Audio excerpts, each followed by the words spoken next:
All right, everyone, welcome HMK. He is a creator over on YouTube and Twitch. He's known for his news coverage, theories, and reaction with focus on Kingdom Hearts, Zelda, Super Smash Bros., Nintendo, Square Enix, and the broader gaming industry. HMK, how are you doing today? I am doing amazing. Thank you so much for having me here, Bambina. We go a long way back, and it's so great to be on this episode of It's called Washed. washed up, right? Washed. Bro. I was always being tied because I mean, I'm stationed in Florida, so Yeah. No, the yeah, I wash, get the it. tide, all that stuff, the beaches. So I'm so glad to be here. Thank you so much for having me on. Yeah, no, I've been really excited to have you on because I feel like a lot of people don't get to talk to you as like a person. They see the persona, they see like the videos and the Twitch, but they don't ever get to talk to you as a person. So I'm excited.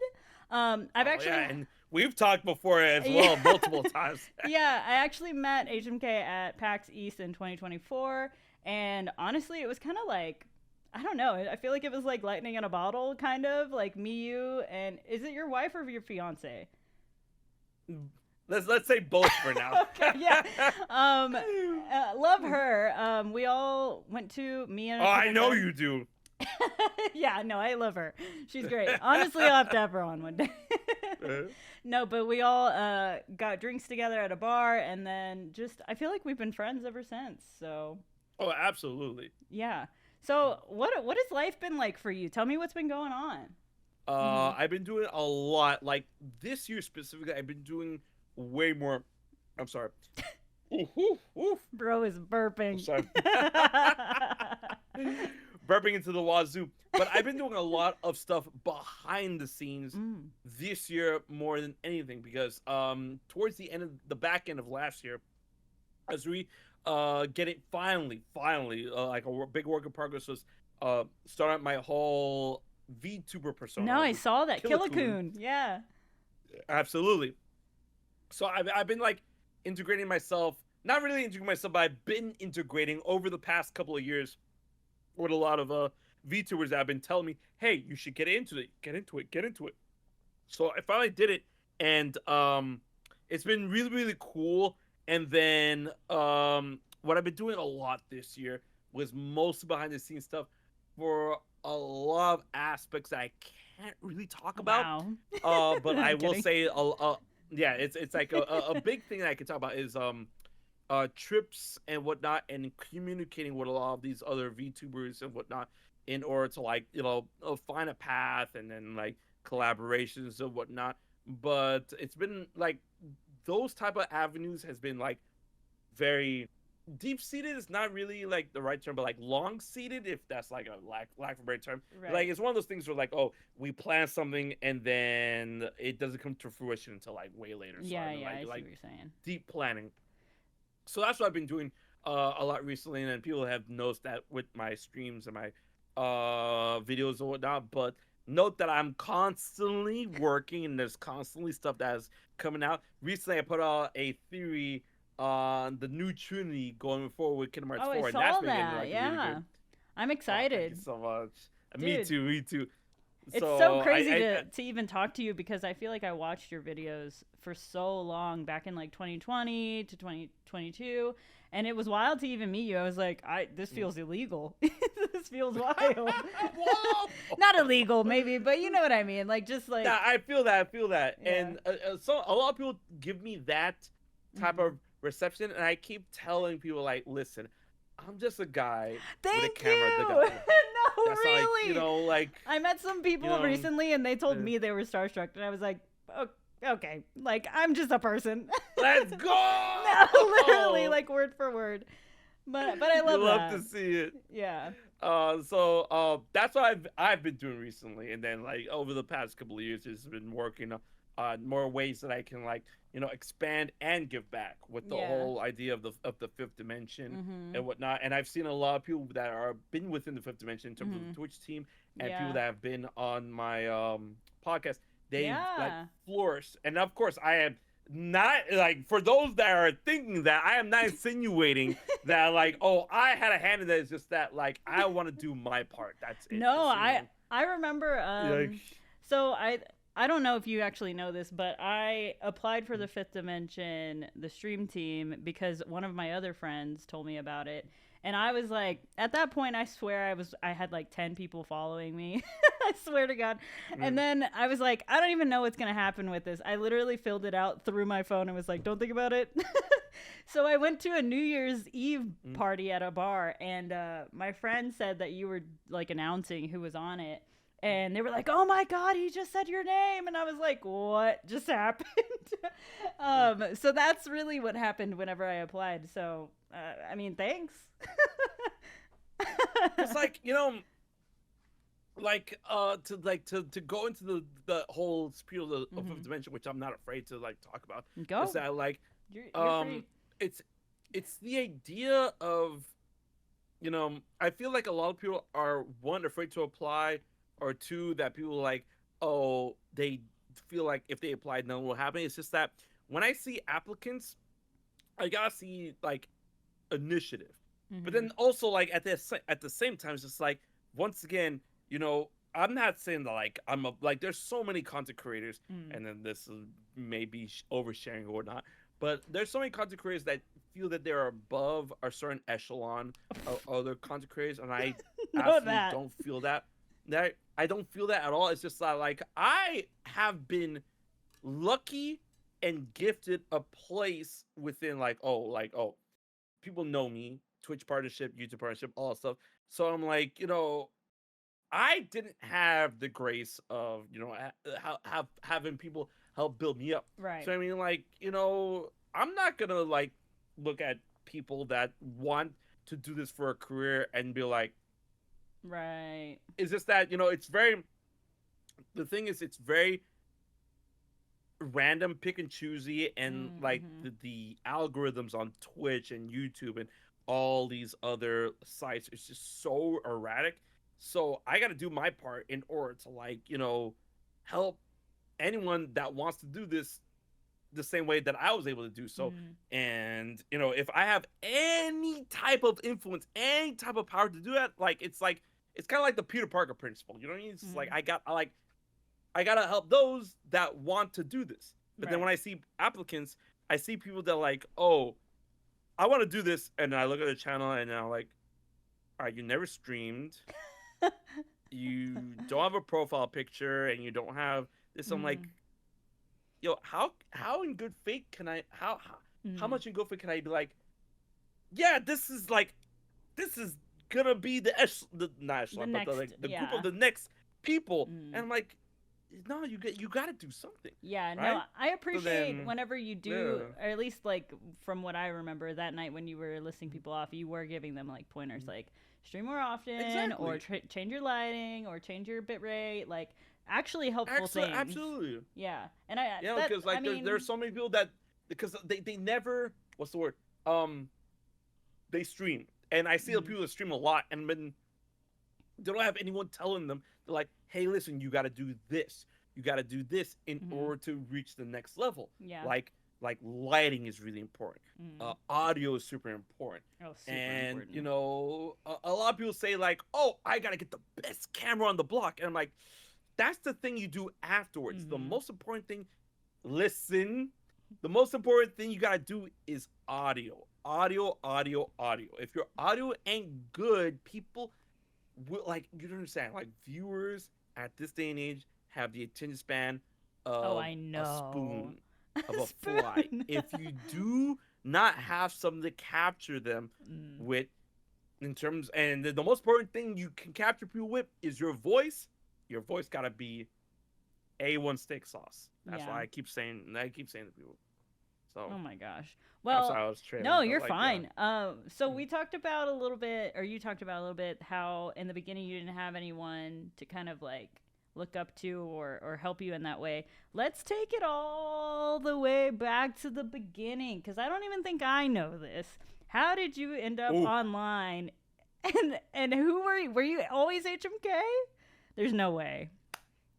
Take me all the way back. All the way back. Let's get it. And yes, very way. I was always HMK. Wow. So HMK was actually a nickname that I got in high school, Oh. and at first it was a derogatory nickname, and people were like, "What does it stand for?" You will never know. Right. But I eventually came to own it, right? Yeah. And then the people that like tagged me with it, they're like, "Oh shit," because like HMK stood for something. You'll never Yeah. know. Yeah.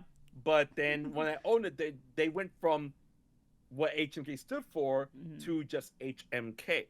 And then they're like, yo, HMK, HMK, HMK. And then that was just the name, right? But then years later, I got a job at Blockbuster, Ooh. right? And this is where Okay. this is Okay. where everything came to form. In Blockbuster, I was always a huge video game and movie buff. And then when I got the job at Blockbuster before it tanked and went under, I was in charge of the action, horror, and video game sections of the Okay. store, right?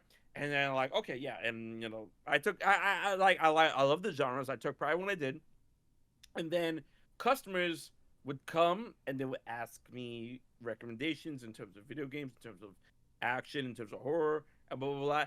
And then from my recommendations, they will always come back and ask for me.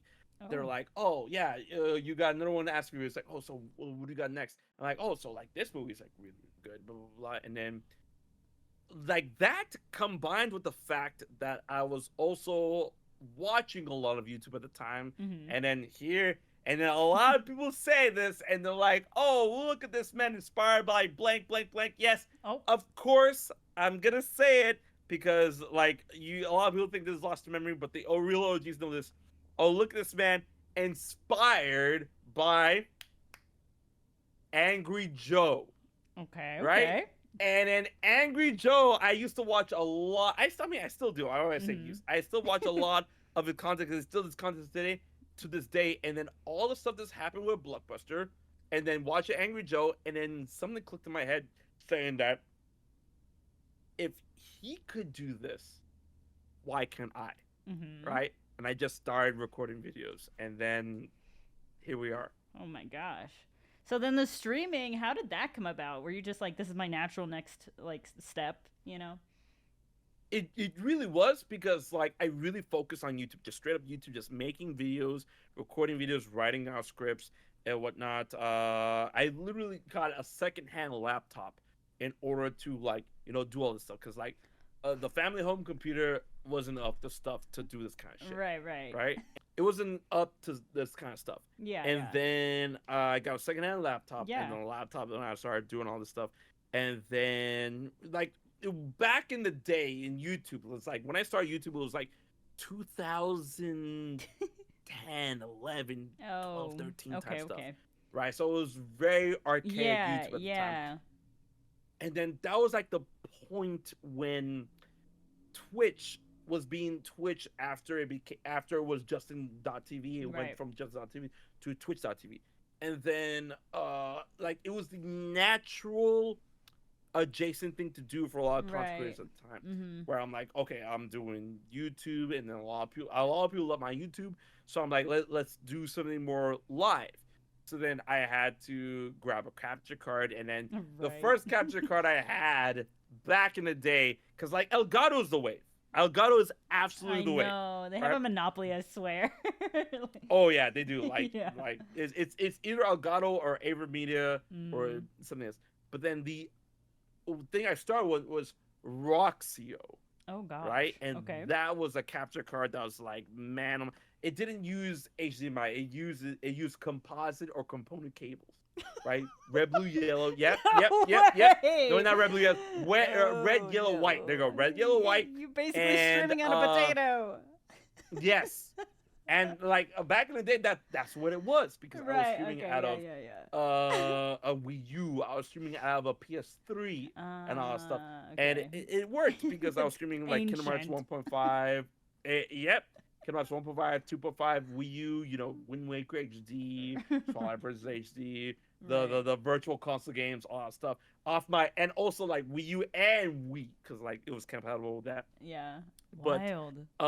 That's what I did, and it was the natural kind of like progression. I wouldn't say Yeah. it's evolution, Mm-hmm. but it was the natural adjacent, you know, lack of a better term, like something like to like get the web out, Yeah, yeah. right? Because I mean, obviously, like YouTube and Twitch are very different beasts back in the day. Right. Because like I got into Twitch way before YouTube gaming was a thing, and then they started doing streaming, right? And then like the whole competition happened I know. with YouTube gaming. It happened with what was the Facebook one?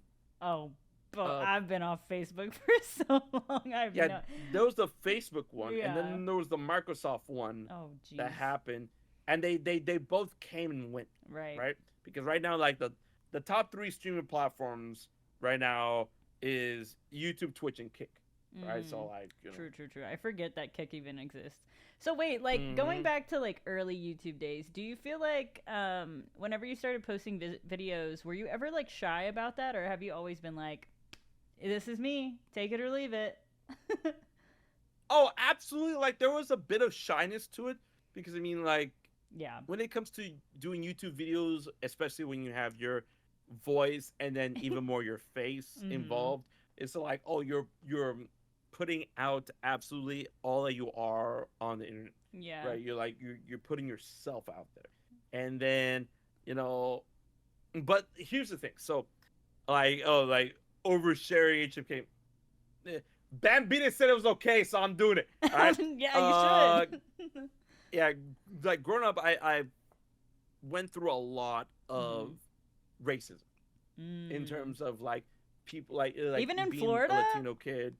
Yeah. Oh yeah. What? Being a Latino kid, Okay. you know, Mexican. Yeah. I've went through a lot of terms of racism. So like before YouTube, I've gained through unfortunate stuff Right. a thicker skin.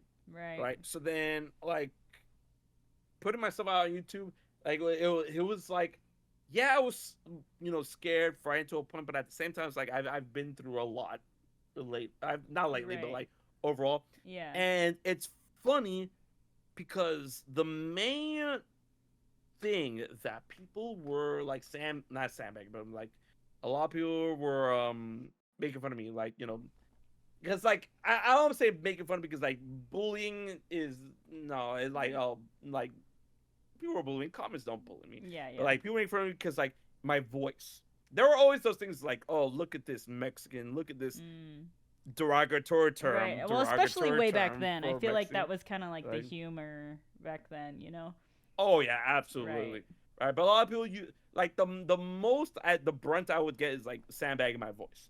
Right? Interesting. It's like, oh, like the voice is too loud. It's too Oh my god. slurpy on the S's and then stuff like that. That's And so interesting. I'm like, like what's yeah. that about? It's like, did you even listen to the video or like no? Okay. Exactly. Right. So you know, this is the way I speak. You know, I'm not gonna change. I'm not gonna be like, yeah, all right. So like usually I do videos like, what's up guys? HMK. Yeah. I'm not gonna go like, what is up, you guys? It is right, robotic. HMK. Right. Yeah, I'm not gonna do that. Yeah. So that was like the main brunt of like people being mean. Yeah. For the most part. So after I figured out that's what like it was good, because like it was literally that. Yeah. For like the first 3 years of me doing wow. YouTube, I'm like, okay, this is like so this do you is like get over that quick? Or I don't know, like the first. No, I got over it really quickly. Right. But like once I found out like it was like the thing for 3 years, I'm like, I mean, you're like, know, say something creative. At least say it in a different way. they don't have good material, right? They really don't have good material. Yeah. Like the other things is just like, oh, this theory doesn't make sense and blah blah blah. But I mean that gets to the point of like contention of like, oh, means like, oh, the theory doesn't make sense. So like, oh, but if you look at this way, it's like it's not something that's attacking me personally. It's just attacking the content, which is something that's like, oh. I mean, that's engagement, I guess. I don't know, whatever. Oh yeah. Yeah. And then there's always the people that beyond that, whenever I would be on camera like this, people attack my hair color. No people attack way! the fact that I paint my nails every now and again, and then just like, oh my god, it's always something. Man, whatever, bro. It's always something. I got style, you don't, whatever. Right. Square. So that like, yeah. Oh my god. So that was like the most of it, honestly. That's crazy. Well, It's so interesting to go back into like the beginnings of things because like I don't even know. I didn't know that you started even like, in the 2010s basically. But let's go back to like how did you grow up with games? Like was that always around or did you hit a certain point where you're like, I got a console. Like what did you start gaming with? It was always around. Yeah. Mad always around. So I like mean, look my at your first, room, bro. It's crazy in right? there. So it's honestly started with Duck Hunt. My first ever game was Duck Hunt, Yeah, I love right? that. With the But gun.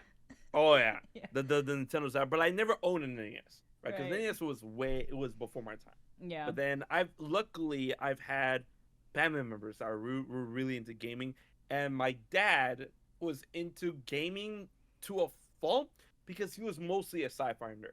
Well. My dad was really into Star Wars, Star Trek. He was a Trekkie, super Trekkie, right? So then, like when he saw the rise of gaming, he was like, he wasn't that type of parent that was like abrasive to it. Right. My mom was, but my dad wasn't. So like, Interesting. it was a bit of a clash there. And then my cousin introduced me to the N64, where it had Super Mario 64 and it had Mario Kart. And then the funny story about that is that my dad went out on a limb and he got me an N64 on launch. But then when I got the console, me and my brother, we got the console and we got the game and we booted it up. And it was Mario Kart 64 and we're looking like, Dad, this isn't Mario 64. He's like, no, Mijo, that's Mario. I'm like, yeah, that's Mario, but that's Mario Kart 64. Yeah. This ain't Super Mario 64. Yeah. And he's like, and then instead of taking the game back and exchanging it, he just went back to the store and just bought Mario 64. Sick.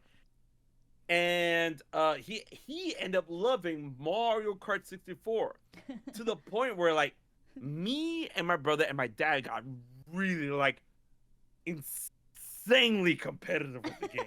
Okay. Right? To the point when Double Dash came out with the GameCube and we were all older, right?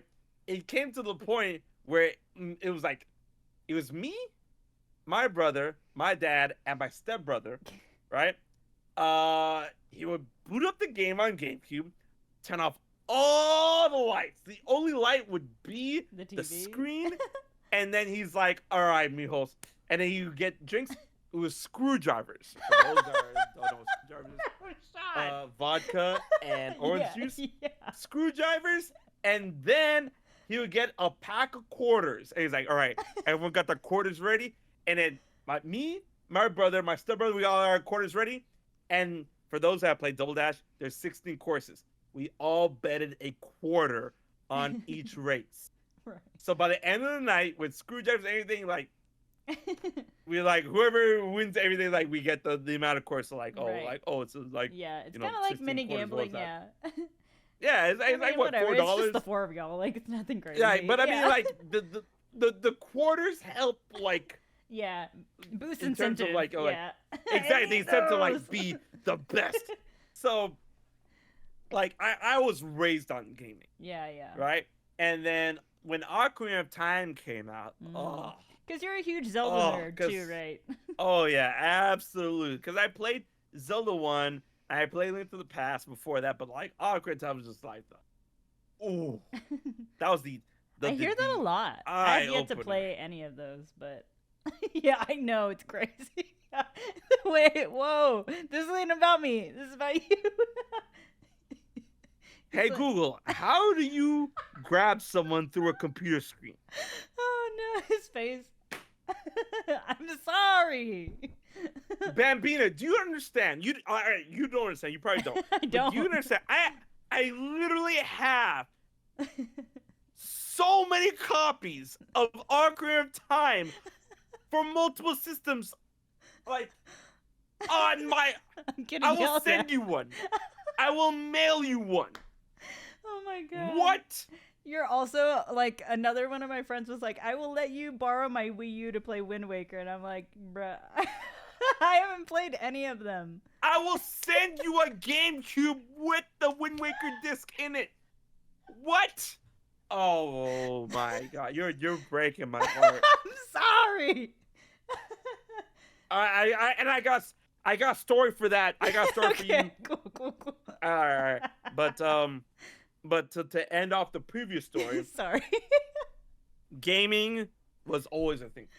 Uh-huh. Like I was like, it's not something that like suddenly arose when I was older. With no, I was raised on that to the point where like, all right. So for people in the chat, or people in the comments, I was all up on magazines, Game Informer, Nintendo Power, all that stuff. Mhm. And I was really into like being in the know before the internet reached this Yeah. point in time, right? To the point I was all up on Camp Rule on Nintendo.com.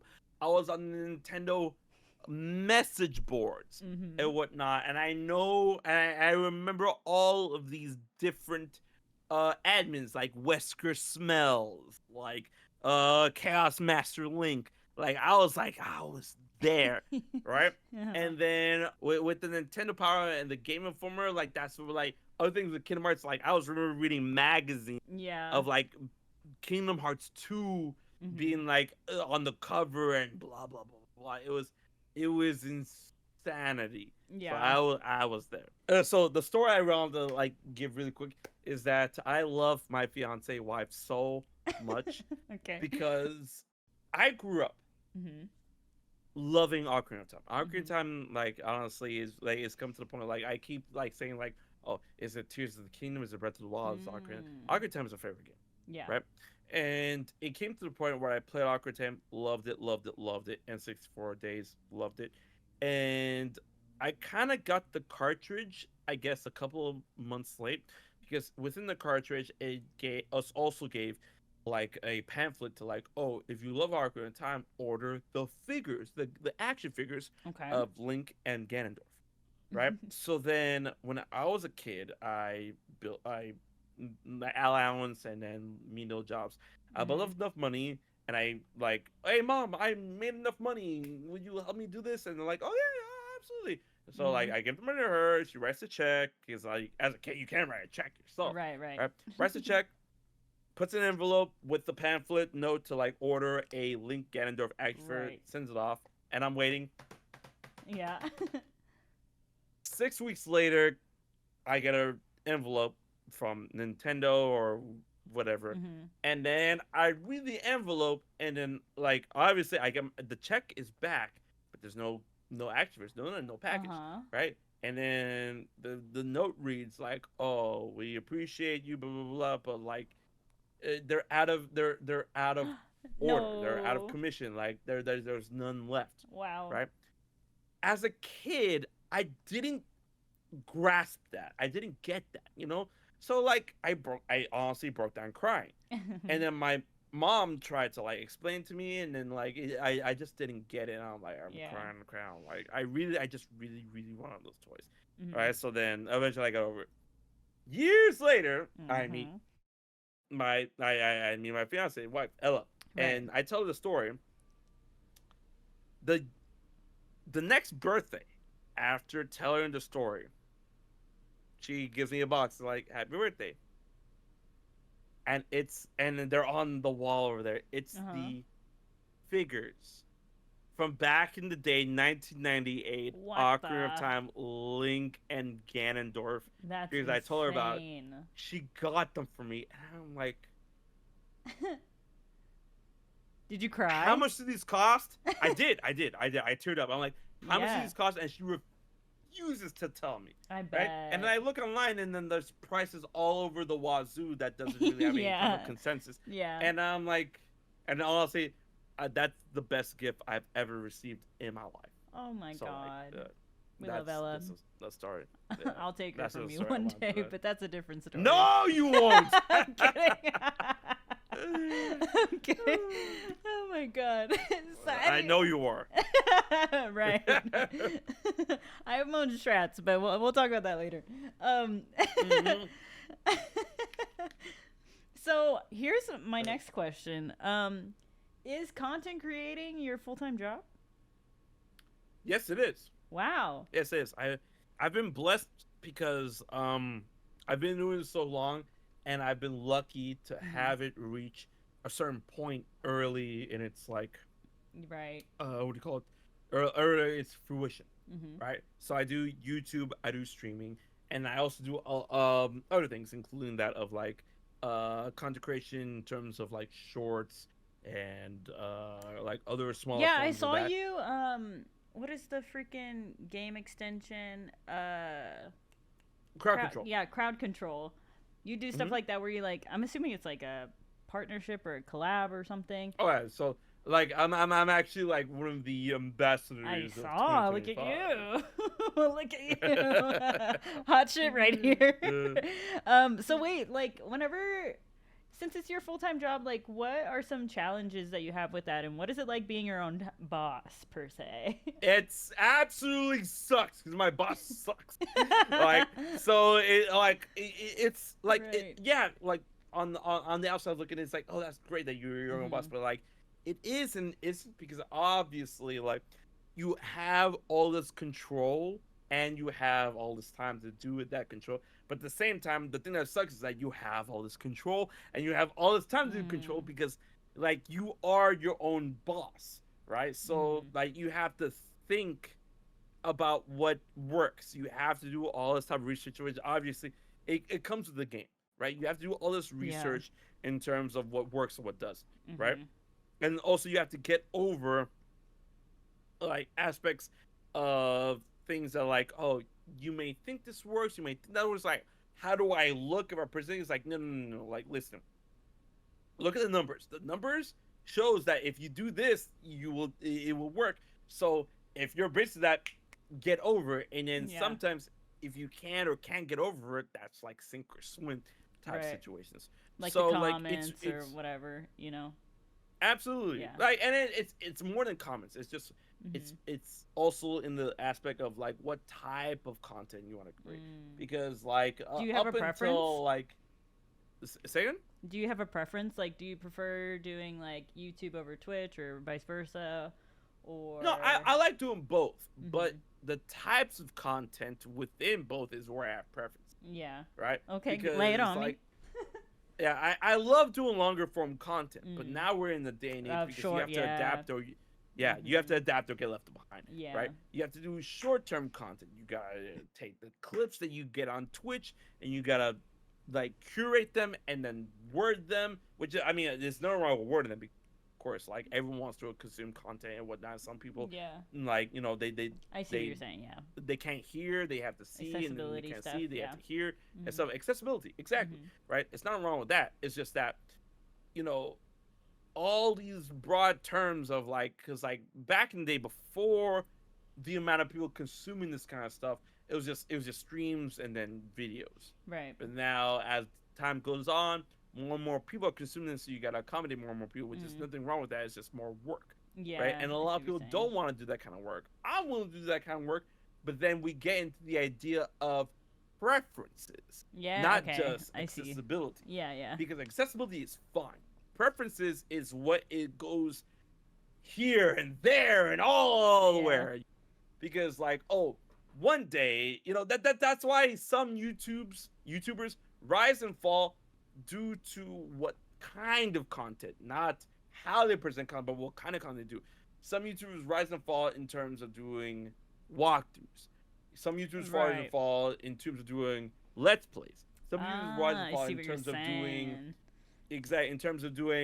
essays, right? Hmm. So like, if you want to stay in the game and whatnot, you gotta read the terrain, right? Right. And reading the terrain is a lot of it's a lot of work because a lot of people have the really big, super big, dummy big misconception that like, oh, YouTubers, all you gotta do, turn on camera, talk, and that's it.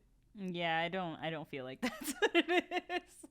I'm sorry to rip that band-aid off for some people. But nah, it's not that, because I mean, Yeah. it's the way you have to make the content. Right. Some people are into long form stuff, so like, oh, essays, or Mhm. here's a 10-minute long theory. Mhm. Sometimes people like short form content. It's like, hey, did you know Sora's big ass shoes Mm-hmm. was a result of Mickey Mouse. He doesn't have big ass feet. And then that's the video, right? Yeah. Like And 30 that's seconds it. long, bam, Yeah. bam. Thank you, Matt. Mm. Right? So a lot of people need to understand like there's a lot of nuance and a lot of Yeah. different types of consumables that get consumed like into the wazoo at a certain age, but don't in a certain age. And then, if Yeah. you've been doing YouTube since 2000, 2010, you can see that there is a very Right. big difference to that. So, like, the hardest part, to answer your question, the hardest part of doing YouTube, honestly, is making sure you're on top of reading the terrain, right? Right. Which I feel like, I feel like I've been doing a good job because I'm still here, I'm right? still Like, like, here, right? So, like, what motivates shit. you to keep creating? And also, two-part question: what do you do in between videos? But honestly, motivates me to keep creating because like people can say the shill or the like hollow type thing, say, oh, money, right? Right. But like if you're doing stuff for money, you're gonna get burnt out a lot, like very quickly, Mm-hmm. right? So I do a lot of stuff for the love of the game, honestly, because like, Yeah. yo, I love video games, Mm-hmm. right? And sharing that type of love is really good. But then, like, the recent time of what's going on right now is like, oh, there's a lot of grifters going around, and there's a lot of people saying like, oh man, you're into video games, what are you, 10, 15, blah blah That's blah. so weird. It's very weird, right? Yeah. And I feel like a very good thing to do is to ignore this type of people Right. and whatnot. So like, what keeps me going is honestly the love of the game. Mm-hmm. The love of the game, of the specific game, and the love of the game of doing this kind of stuff like Right. content creation. Yeah. So, you know, uh, it's at the point which is like it's really cynical to say this, but it's at the point where like the more you ignore what people are like saying about your kind of stuff, the more you enjoy of doing it. Yeah. Which it sucks because like it it does help content creators that aren't grifters, but then it also helps grifters too, because like, oh, like they grift and then they shut off all types of criticism and they're Right. like, oh, continue to grift, because like it's at the point where like we're not right now we're in the era where grifters make stupid amounts of money, Right. and then you just keep doing that shit. I'm like, man, Yeah. I remember when making content meant something type shit, but I mean, like, Yeah, so I this is a recent thing for me, and I actually am just curious on how you feel about it, but like as of lately, like for me, I can tell when something is an engagement post, and at this point I'm kind of like, brother. Like rage please. bait, absolutely. Yes, and I'm just like, I don't, how do you feel about that? No, I have mad feelings about that because like here's the thing, like it's so funny because rage bait became such a big thing on social media, specifically Twitter, It's when Twitter always stopped Twitter. being Twitter. Yeah. Right. Right? And people like honestly would try to sandbag you. It's like, oh, what should I say about the people who were like, yeah, fuck Elon Musk when he decided to buy Twitter. Like rage bait became the norm, became the lucrative thing. I can't tell you how many times I've seen not PC words on there where I'm like, that's not my algorithm. That's exactly. this, but it's the thing that drives engagement. Yep. Right. Yep. From people from all types of ideology, political, and even fucking mental spectrums. Yeah. Right. And there isn't any type of what do you call it? Moderation. No. Yeah. They ripped that off. They were like, nope. Just the moderation bandage was like gone. Yeah. Right. So like it became to the point, and then they introduced the whole like, oh, on X you get paid for engagement. So I'm like, bro, That's people true. can be as disingenuous as they want and get paid for it, Yeah. right? So like, it's just, it really sucks because like, Yeah. you know, a person like me and you, Mm. and I hope a lot of people watching this kind of, we have something called a soul, right? Right. So like, we're not gonna like Right. drive this kind of thing and just like, oh, because there's so many people, like you can see clear, like you were saying, you can see clear as day, like, oh, maybe they're a piece of shit. I would never know. They're making posts for the sake of driving Yeah. engagement by saying really dumb stuff, Yeah. Yeah. right? So I'm like, it really sucks. But luckily, that's mostly been localized to X, Right. Twitter, whatever you want to call it, Yeah. because YouTube and Twitch specifically still have moderation in tow. Where like, okay, yeah, if we see you acting up, then we're gonna Right. do something, Right. right? But like in Twitter, it's just like forget about it. But what sucks is that, you know, ever since the buyout Yeah. and whatnot, people are like, I'm leaving Twitter. I'm leaving Twitter. I'm like I get what you're saying with that, but even if they like a certain percentage, all the way up to 30%, which it hasn't been, Mm-hmm. right? The percentage of people leaving Twitter is a Drop dime in the bucket. Yeah. Yeah. Yeah, it's a dime in the bucket. Yeah. You know, because people still use this thing. Like Mhm. I still use this thing. Yeah. Because, like as a content creator, unfortunately, you know, I've like, heard so many it's good people for say work. that. You're like, yeah, well, Right. I need it for XYZ, you know. Yeah. So I still have two questions here, and I hope I don't forget the other one. But what do you do in between videos? I know you stream on Twitch, but like, do you have like a certain schedule that you keep for releasing videos, or do you have like, I can't hit a double digit day before another one comes out? Like, what's your thought process with that? So, like, I have a really long thought process with that Oh because shit. like Okay, it's let's go. gotten to the point. Yeah. Like it's really long, yeah. Okay. So it's to the point where I'm like, okay, so obviously my viewers on both YouTube, because like the one thing that a lot of content creators like, when thought process that leads to the disaster is thinking that YouTube, Twitch, your viewership or the communities are the same. It's not. Yeah. It is not. If you're into this game and you're going through trouble, it's not. If you're planning to get into this game, it will never be. Unless you decide like, oh, I'm just gonna make videos and stream exclusive to YouTube, then same. But Yeah, if you're doing okay. YouTube and Twitch, like someone like me, like Bambina, it's different communities. So you have to understand that, right? And it's to the point where I'm like, okay, how can I accommodate both? Mhm. And then there's days where I'm like, okay, so my YouTube community expects this of me. I'm gonna put out these type of videos. I'm gonna write this and stuff, blah blah blah, and then maybe I'll have 2 to 3 videos out a week, Yeah. right?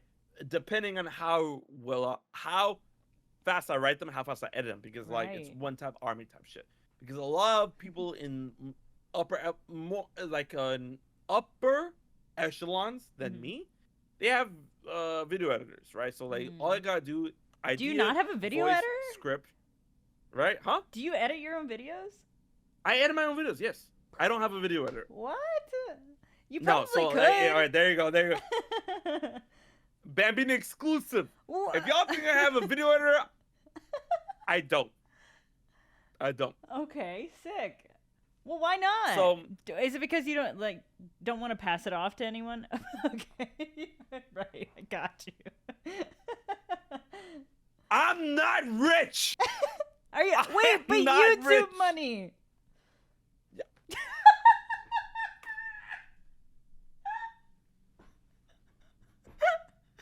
Oh my god, you're the second person to react that way. I make enough to get by. A lot of people think that. Watch this. Watch this. I get enough to get by. I Right. know people. I do stuff, and I am But you're going to comfortable. I'm just Girl, being annoyed. Bambina, no.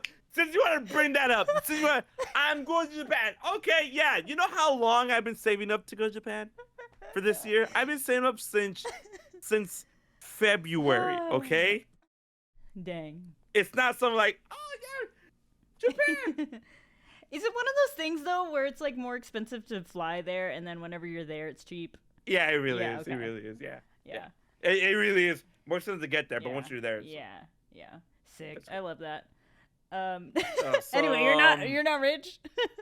You sure? I am not rich. Are you in a And streamer you're house? like, oh, but look at all the stuff that you see in the background. A lot of the stuff I can tell right now, people sent like Right, companies yeah. and people sent me. Right? All right. So like X-Lite right there sent to me. That Keyblade over there, I bought that when it was like before it got up to launch, because that's the GameStop Keyblade. I bought that at $30 when it was still like there for $30. Right Yeah. now it's going for 300. Right? Ah. That Keyblade right there, I bought it when it first came out. It's like when it was like $300. Right now it's worth 2,000. Oh my right? god. Oh my god. I have a plastic one. Some of those figures. Yo, get them. Those figures I either got from Japan or they were gifted to me. That stuff. Audrey Taikimuchi, she gifted me that the Broken Master Sword right there. Yeah. And the Sora and the Roxas figures over there. No, there Yeah. on the wall over there. Yeah. Those posters I won from Nintendo Power. Ooh. All of the meals I bought myself. Bro, you got a mini fridge in there? What yeah, the mini fridge was donated to me. What? I'm surprised you don't have one of those little Xbox like mini fridges. You know what I'm talking about? Yeah, I know what you're talking about. Like, no. Oh, the chair I'm sitting on. Sponsorship. No way. Because those chairs are expensive. Sponsorship. Oh, the Elgato grease cubes right down there. Oh, I sponsorship. see. Yeah. The couch I bought. Yeah. These plushies. A lot of them were like plushies I got from Japan. Some of them were Fifi plushies that Fifi gifted me. Yeah. Including that Terra one. Love the room, Yeah, so though. like yeah. I try my best. Yeah. But like I ain't rich. So like that's just it's stable enough. But it's only stable with hard work. Yeah, if So you that's why keep I'm it like- stable. So you do like you said 2 to Absolutely, 3 yeah. videos a week? I do 2 to 3 videos a week if I'm able to, because I Right. script a lot of my videos. Right. Right. The only times where I don't like, and this is like all like stuff that I can breathe about. Right. Where if there's something going on, where reactions. 'Cause Yeah. a lot of people like my reactions because I'm a very energetic. I know. The hype And, dude. Right? Yeah. And then like she knows like people like the funniest thing about that, people really think that's some sort of fucking persona that I do just like for videos and whatnot. But then when I like Bambina can tell, like when we met in real life, I'm like, you know, No, bro is actually a nerd Right. in the most endearing way, but then you're a also nerd. but also like literally the second I met you, I was like expecting the like blah, you know, but you were actually just like, "Hey dude, what's up?" And I was like, "Whoa."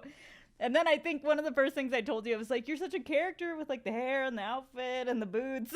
Like you like actually are that, you know, it's not just, you know, That's persona. me Yeah. for real. Yeah. And that's what I So- hope like people, you know, start to get out of this. But yeah, that's crazy. I have another question about, since you've been kind of engulfed in the Zelda of it all, the Kingdom Hearts of it all, like all of this. Do you ever get like burnt out on these characters or these stories? Honestly, no. What? Because like there's other things I get burnt out on, Uh-huh. but it's never like Zelda or Kingdom Hearts, because I tell you, like there are situations where like me and my brother, we don't live together anymore, right? Because I mean, like we're not, right? So then, but we're still very close, and then we get on Discord calls or phone calls every day. Like I call him, he calls me every day. Yeah. And then there are times where we're on Discord calls, and then he's like, oh, he's playing a game on his own. and I'm playing a game, and he hears it through my mic, and he's like, "Are you playing Zelda?" And I'm like, "Huh?" Is that, "Are you playing Tears of the Kingdom?" I'm like, and then I'm You know like, what I I don't know what you're asked. talking about. Like, and he's like, "Bro, you're done with that game. What are you doing?" I'm like, You "Leave me finished alone, it. man." Like, so like, I don't get tired of Zelda games. Like, there are Right. times where I'm just because obviously that conversation with my brother is like, oh, he's like, "Play Marvel Rivals with me, Oh play God. Do Elden Ring you play Nightwing with Marvel me," which Rivals? I do, yeah. Toxic game. It's only toxic if you don't have if you're not playing with your friends. Oh. If you're playing with friends and you're playing with some other Damn. rant Okay. and True. True. if True. you're playing And with your yeah. friends and you're playing with some random ass team Right. outside, it's like, oh, if they're saying something, Yeah. like, what's the matter with me? Like, Literally. you Yeah. lost. Like, so I don't get tired of Zelda Mhm. or Kingdom Hearts because I mean like it's not only my love for the game, but it's Mhm. also because of like in recent memory, not recent memory, yeah, but in recent memory and recent streaming, I found new ways to enjoy them, such as randomizers, right? You Mhm. know, Ocarina of Time randomizer, Breath of the Wild, Tears of the Kingdom, Twilight Princess, Wind Waker randomizers, Yeah. and then Kingdom Hearts randomizers. Mhm. Like it allows me to enjoy these games I've always enjoyed, and like it's not like I need them, but they Right. allow me to enjoy them in different ways. It's like breathing And new then life. exactly. Mhm. And then through these randomizers, it also gives me a really cool glimpse at the design philosophy of these developers and directors when it comes to their games. Mm. Because in Ocarina of Time, there are certain things that like, oh, it like accessing a dungeon or accessing a story point will not function unless you have this, Mhm. right? And since the randomizer, you had to Yeah. find the this Mhm.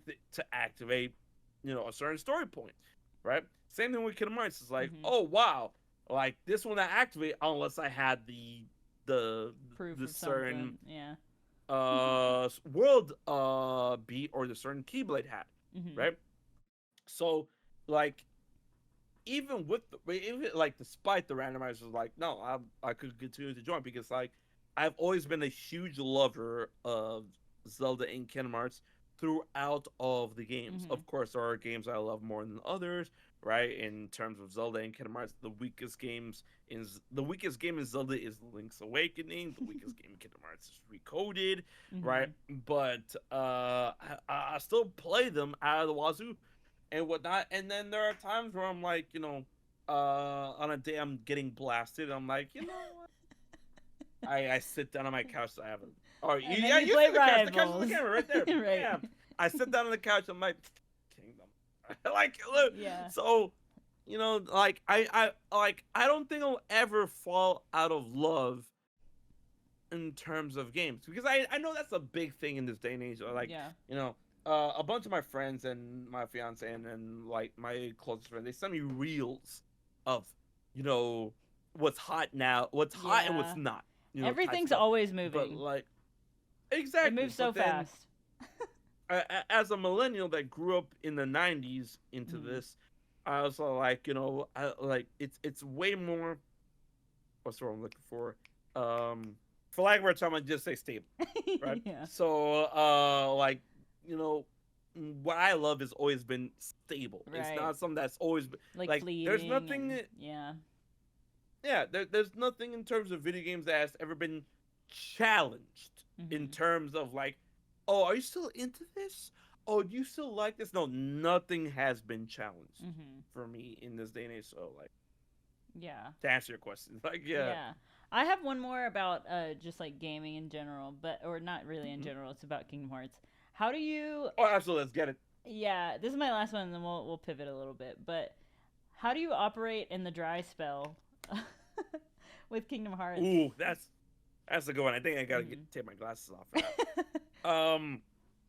Operating the jar spell is really interesting because here's the thing: a lot of people really don't understand the idea that this is truly the first and biggest dry spell of Kingdom Hearts, Right. right? Because a lot of people say that like, oh, because especially since Silk Song finally got its release date Yeah. recently, a lot of people are like, oh yeah, but Kingdom Hearts fans suffered more because Kingdom Hearts 2 came out in 2005, and then Kingdom Hearts 3 came out in 2009. Yeah, 19. 19. Mm-hmm. 19. I'll say 18 because like I got another story for that. Okay. 19. And then I'm like, yeah, but like we had a really good amount of Kingdom Hearts content between that. So I'm like, it's not this. Yeah. Right? So in the dry spell right now that we're experiencing with Kingdom Hearts, it's just like I'm remembering everything that's happened with Kingdom Hearts all the way up until Dark Road. And but that's just it's on the perspective of a lorehead. Not every Kingdom Hearts fan is a lorehead, which is fine because I have a video coming up. But I watch your videos to unpack that because I'm not a lorehead. I appreciate that. But I have a video coming up on that where like Kingdom Hearts can be enjoyed in multiple different ways in terms of gameplay and story and lore and whatnot. And lore heads can be accommodated, right? So like someone me, I'm a huge lore head, but I mean you don't have to be a lore head to enjoy Kingdom Hearts on the full, right? But then when we're coming to the big, the grand silence that people call, whatnot. I just remember everything that Kingdom Hearts has gone through, but at the same time, knowing what little we know going to the Kingdom Hearts 4 is enough for me to consider that there are so many things to consider going into the future of Kingdom Hearts, right? Because we know that Sora is in Quadratum. Quadratum is a place where your Zora and the Nimble Star originate from. That possibly that Luxor originated from. That from this trailer, it's gonna be a darker, possibly darker evolution or whatnot. And I'm excited to see what new avenues go on with this next series that's gonna be evolved from 4 going into a possible duology or maybe trilogy. Because like what I've seen before with other grand video game franchises like God of War and whatnot, it's like this could mean really good things, right? And I really feel that a lot of people's abrasion to this, and this is gonna be a Bambina first, right? Because I've been holding this in for the longest, and I'm gonna say it for you, homie. I feel that a really big abrasion to people's perception of this new trilogy and the weight and all stuff deals with the newer producer. Because I haven't seen him do any. He's appeared like 3 times on camera at events, but I really haven't seen anything in terms of like his name stamp or what he can claim. Do you think he can carry the torch? You're like, I don't even know. At this point, I honestly, at this point, years later, I'm not confident. Oh, shit. That's what I'm saying. I'm not because Hashimoto was the producer of Kingdom Hearts, Final Fantasy, and all this other stuff, and then he left Square, and right now he's the producer of Resident Evil mobile game on Capcom. And he's made it very apparent, and like he's been to work on it like hot dog in a bun, right? But then, like, this new guy that's taken over for Kingdom Hearts to be a Kingdom Hearts producer, I'm like, where are you? What are you doing? Because a lot of people blame Nomura for, like, the lack of news. Either, like, Nomura's a director. Nomura's a director and a writer, but then also there's other duties being absent. Because Nomura's never been a producer. For Kingdom Hearts specific. For Kingdom Hearts. He's a producer of other things, like The Worlds of You, right? But not for Kingdom Hearts. Because he's a more hands-on approach. But then other people are in charge of marketing and people keeping people in the know, all that stuff, right? And Nomura's been on the back burner of doing a lot of stuff. Like everybody's like, "Oh, this is Nomura. Here's like really 13 cool quotes about Dark World." I'm like, "All right, that's really cool." But then where's Hazama at? You know? And so like ever since Hashimoto. Shinji Hashimoto passed it to him, and I'm like, we don't know. That sucks because I feel like this next installation is gonna be huge, thematically. It's gonna be, it's gonna be the hugest it's ever been, Yeah, because exactly. Kingdom Hearts 3, like the way that they handled Kingdom Hearts 3, like Square and Disney, the way they handled Kingdom Hearts 3, it became the fastest selling and highest selling game in the series, Mm. right? And now we're at the point this day and age where all eyes on it. Literally every time a big video game event happens and Kingdom Hearts shows up, Kingdom Hearts gets trending, right? Mm-hmm. Silk Song got its release date, and because that, Kingdom Hearts 4 got trending, right? Right. And I'm like, the fans are doing your work for you. Yeah. Hosmer, where you at? Because I mean, like, sure, like I understand the idea of like if they got nothing to show or they got Mhm. nothing to say, don't say anything. But at the same time, you don't have to say anything specific, but you gotta say something. Right. There's a line Yeah. for that. But Careful balance. you can say things like, "Oh, Kingdom Hearts," like the what do you call it? The screenshots that came out recently from the Kingdom Hearts Yeah. social media accounts that came out 3 months ago. You mean right? the panic posts? Yeah, absolutely the panic post, right? That like I will go out on a limb, and I don't care if Square Enix or anyone else hates me for this. I will go out on a limb. That was not on on the new producer Hosmo. That was not on him. That was on Disney Square Enix as a whole. Where like, you got something, put it out. They put down a collage and then Yeah. right. What an Because I mean, interesting obviously, strat. like the cancellation Miss Link Mhm. was gonna make waves, Yeah. right? And then the same day Miss Link got canceled, they showed that. Yeah. I mean, right? It was a Other shit show than online.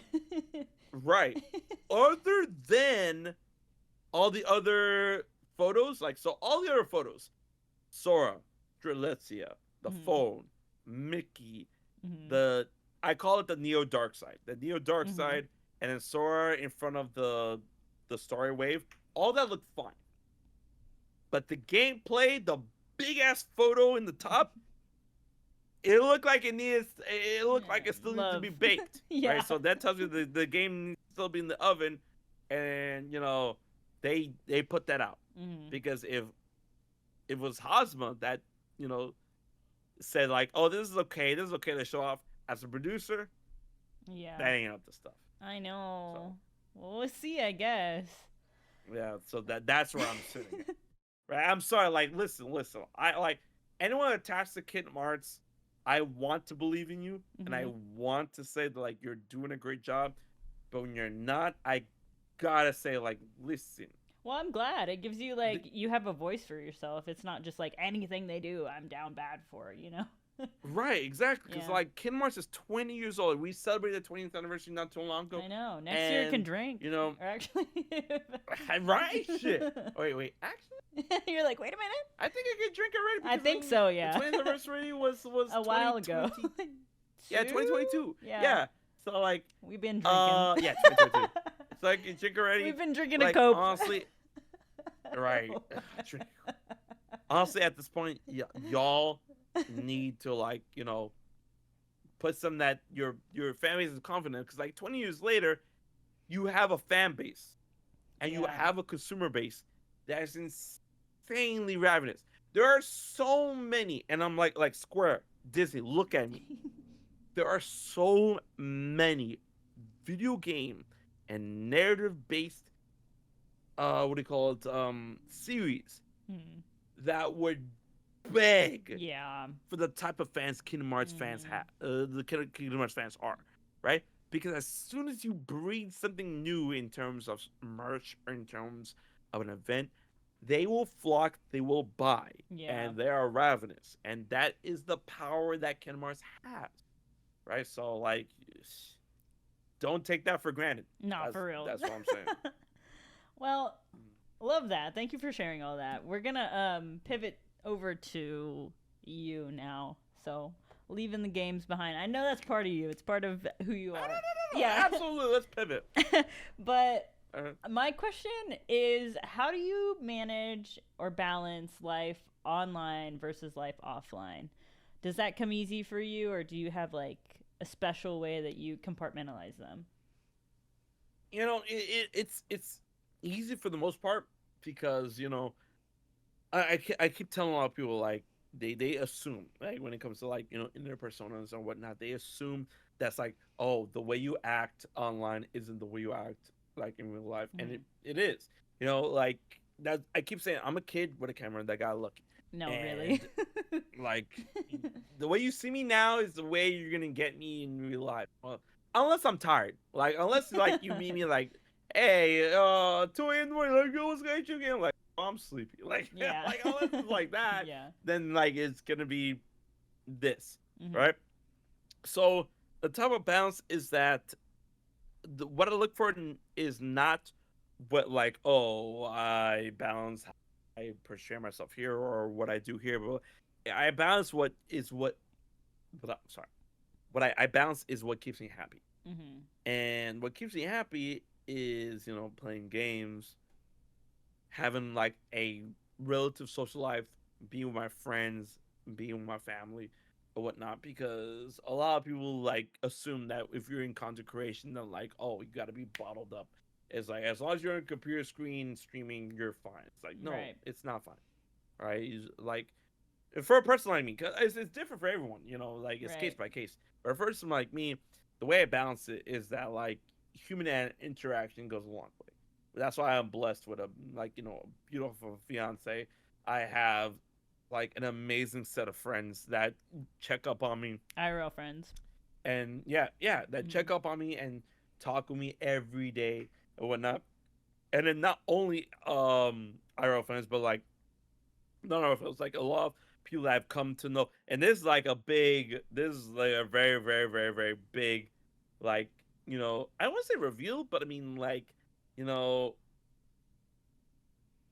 like for term reveal that like a lot of the VTuber friends that I've come to know, they are exceptionally amazing and beautiful people.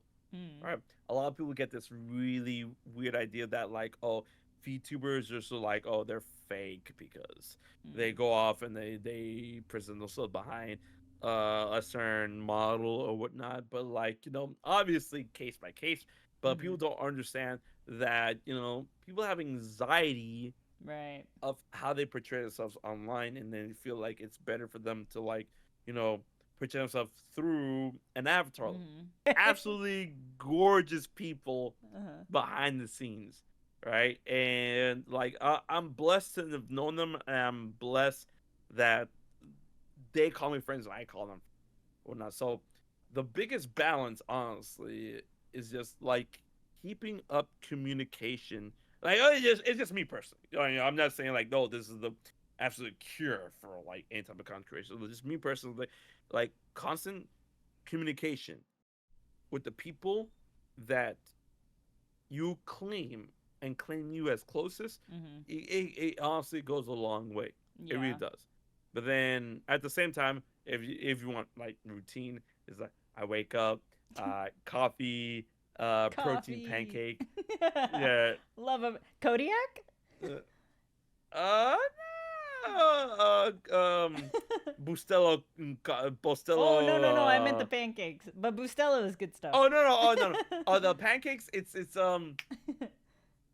I don't know the brand. I It's like bet you it's it's that literally one. two pancakes with like a filling in between. What? Never heard of Yeah, and that. it's like protein Okay. pancake, right? And then the one right now is like all right, dark chocolate pancakes with blueberry in between, but it's all like it's Whoa. protein based. Okay, All that's right, it's sick. super good. Yeah, Yeah, like so I have my coffee and I just like and that's it. I'm good. love And that. then so I do that, but like routines like I wake up, freak that, walk the dog, and then get on, boot up what do you call it? Microsoft Word. Uh-huh. Oh I make sure man. I get an hour in of writing. Oh really? Specifically, is like I'm either focused on this, and if I'm not focused on a specific project, then think of other projects. Mm. Project this, and then if I can't think of at least like four talking points, then it gets scrapped, right? Ah. And then four talking points, all right, cool.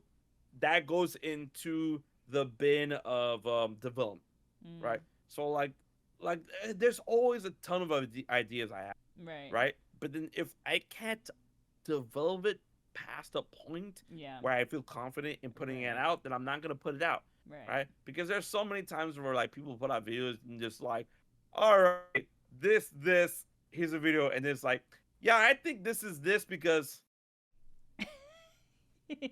Yeah. this Yeah. and that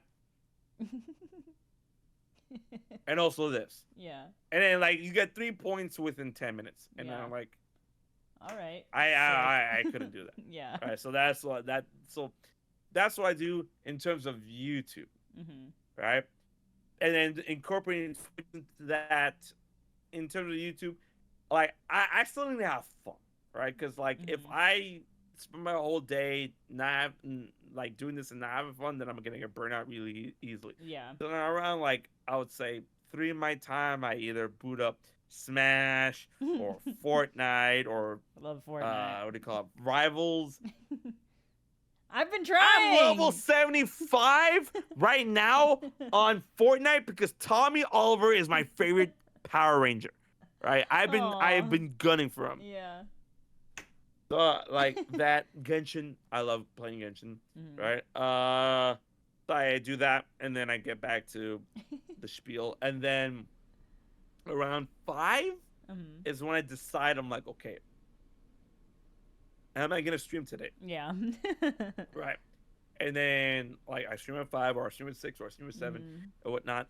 And then I put a stream out. But then sometimes when it comes to certain games I really like playing or I really Mhm. want to get knocked out in a certain stream, then I'll schedule them beforehand. I'm like, all right guys, this week I'm gonna do Expedition, I'm Uh, gonna do Soccer Wars, I'm gonna do this, and then they're like, I do that. But then at the same time, I've come to the point where I'm like, enjoy being a little erratic in mhm. terms of my streams I love because that. it gives me, yeah, it gives me more options to like, okay, the amount of time I put into a video or the amount of time I decide to do that. Because I mean, like, yeah, like mm, there's a lot of viewers of mine that like they were like, oh, I wish you would have more because of the schedule, but Mm. they don't tell me in a way that's hurtful. They're like, oh, Yeah. I wish you would do that. I'm like, Yeah. I understand that, but it's funny because like a good chick of my community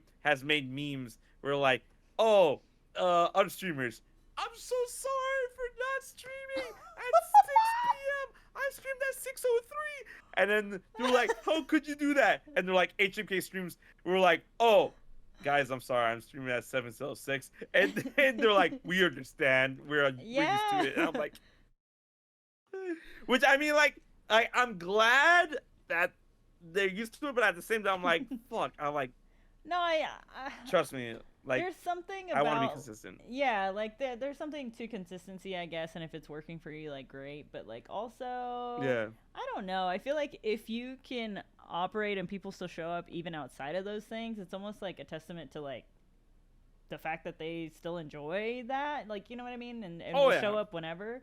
So I mean, hmm I don't know. I prefer seeing people without a schedule that do have an erratic like let's do it whenever. Um, I don't know. I don't know what that is like as a viewer. Like it just seems more interesting. I guess I don't know.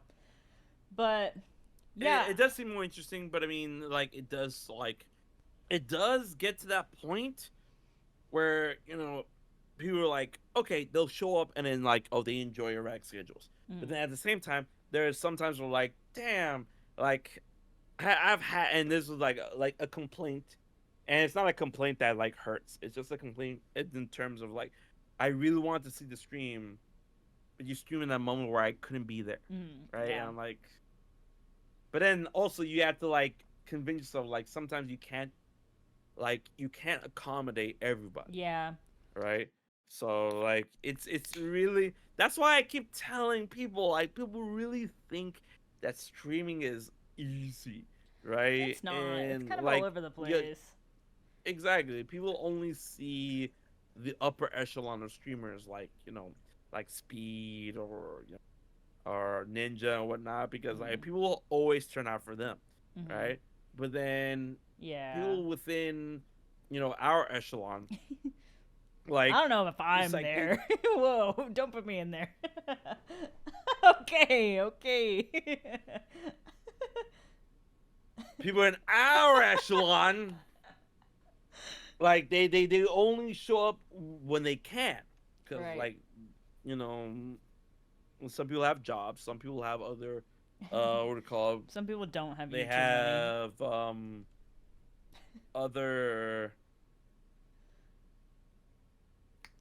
Things they gotta do. yeah things that Commitments. engagements, Engagements. yeah. There you go. Yeah, they got other engagements, and I'm like, Yeah, and that's and that's fine. completely, Yeah. yeah, exactly, it's completely up to them, right? So like Hmm. people need to understand that. Yeah. So how do you like manage? Um, I guess do you make it a point to log off and go see your family and your friends and hang out with your fiance slash wife? Like, are you like, I can't stay sucked in here because I have a life out here? You know what I mean? I gotta keep that up just as much as I do this. I'm so glad you asked that, because like it gets really really hard in order to like identify the two, Mm-hmm. right? Because like even then, like it's not just me, like, oh, I gotta hang out with everyone else, but everyone else in my life, or consider my close circle, they have other things they have to like, Mm-hmm. like understand, figure out, and whatnot. So I do make an effort. The effort is me, absolutely, and it's Yeah. not like, oh, I make the effort and no one, like, guess it's like, no, because Reciprocates or something.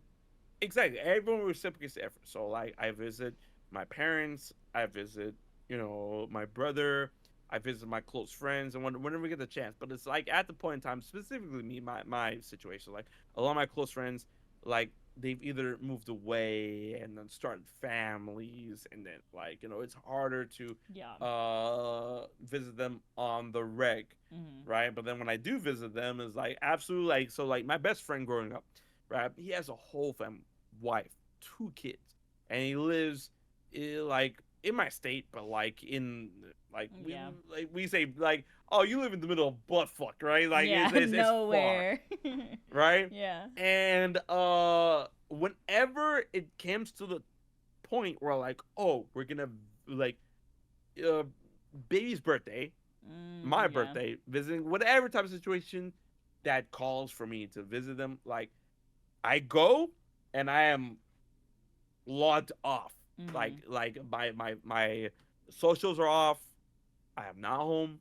My computers are off. Like I'm not gonna stream. I'm not gonna put anything out and Mm-hmm. whatnot. So I'm gone, and I spend the whole day doing that, right? Yeah.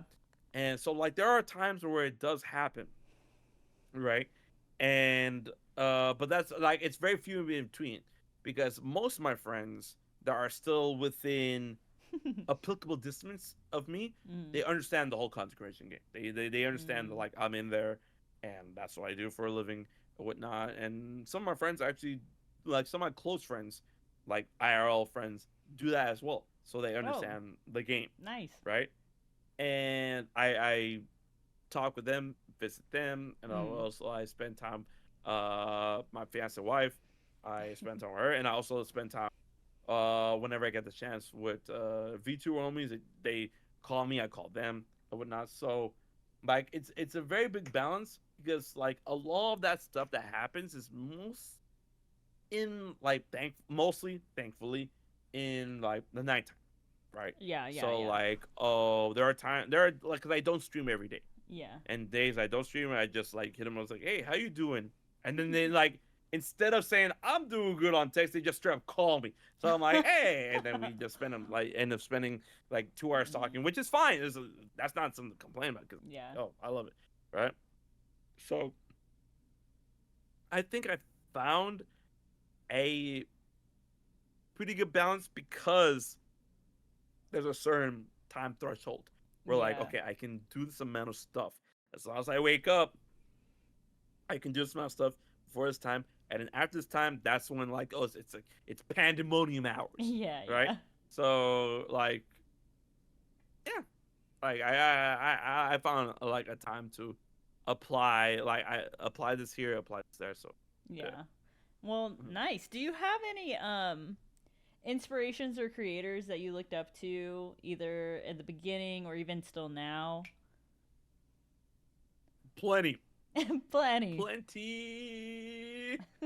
So I said earlier in this interview that Angry Joe, right? Mhm. Like Angry Joe, like and then I actually met him for the first and only time at a Twitch party, right? Oh, And I what was the? wearing a yeah, it was a dream come true. And I was wearing like my battle, like I don't have it, like is it in this room? Hold up. No, it's Mhm. not in this room. It's in my bedroom.